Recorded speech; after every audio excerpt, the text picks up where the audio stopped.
আমরা কিছুক্ষণ আগে উইন্ডোটাইপ এসির সিলেক্টর সুইচ নিয়ে কথা বলছি, বোর্ডে আলোচনা করছি।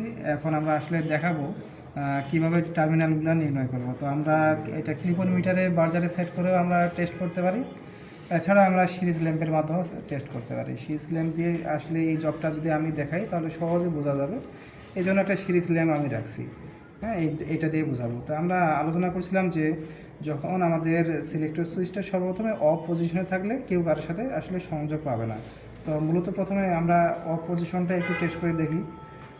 এখন কিন্তু সুইচ বন্ধ আছে, এখন কিন্তু কেউ কারোর সাথে পাচ্ছে না, এখন সাউন্ড হচ্ছে না। সেক্ষেত্রে আমরা এর যখন চালু করব, প্রথমবার যখন সিলেক্টর সুইচটা ঘোরাবো তখন কিন্তু আমাদের শুধুমাত্র ফ্যান মোডটা চালু হবে, শুধু ফ্যান চালু হবে।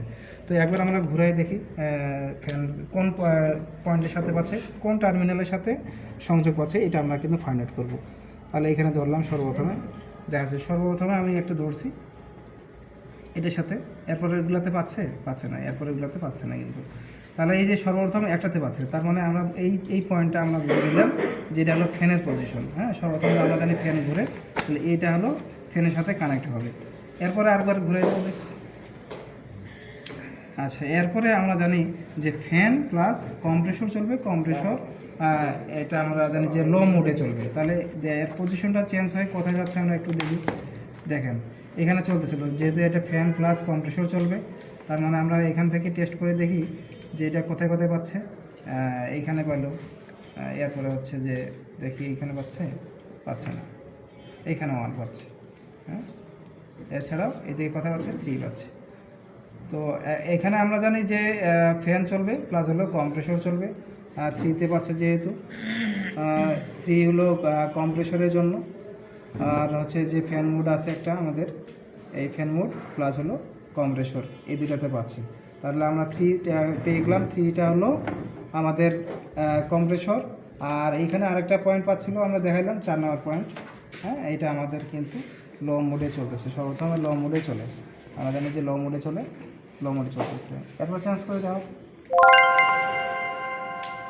এরপর লো থেকে আমরা জানি যে মিডিয়াম পজিশনে যায়। তো এই পজিশনটা কার সাথে যে পাচ্ছে দেখি, এটা হচ্ছে যে আমাদের ফ্যানের কানেকশনটাই আছে। তো এইখানে দেখি যে এই যে 2 নম্বর যে পয়েন্টটা আছে, এই 2 নম্বর পয়েন্টটা আমরা পাচ্ছি এখন, কিন্তু এইগুলোর সাথে পাচ্ছে না। হ্যাঁ, এইগুলোর সাথে পাচ্ছে না, 2 নম্বরটাতে পাচ্ছি। 2 নম্বরটাতে আমরা বুঝে নিলাম এইটা হলো মিডিয়াম পজিশন। এরপরে আর কার সাথে দেখি যে হাই পজিশনটা কার সাথে পাচ্ছি, এটুকু দেখি, এদিকে একটু ধরে দেখো। হাই পজিশন আসলে কার সাথে পাচ্ছে, এটা জানি যে 3 নাম্বার, এটা হলো কম্প্রেসরের জন্য। আর এইদিকে ফ্যানের একটা পজিশন আছে। আর হাই পজিশনটা মূলত এখানে দেখি যে 4 নাম্বার। হ্যাঁ, 1 নাম্বার সাথে পাচ্ছে না, 2 নাম্বার পাচ্ছে না, 4 নাম্বার পয়েন্ট আছে। এইটা আমাদের কিন্তু হাই পজিশন, তার মানে 4 নাম্বার টার্মিনালটা এটা যদি হাই পজিশনে সেট করা হয় তাহলে এটা ঘুরবে। তাহলে এরপরে আর ঘুরতেছে কিনা দেখো তো, সম্ভবত আর ঘুরবে না। এখন কিন্তু আমাদেরকে আবার রিভার্স করে নিয়ে আসতে হবে। হ্যাঁ, এইটাই হলো টার্মিনাল নির্ণয়ের একটা সহজ পদ্ধতি। ঠিক আছে, ধন্যবাদ। Please subscribe to my channel. Your support means a lot to me and it helps me create more content for you to enjoy. Thank you for your continued viewership.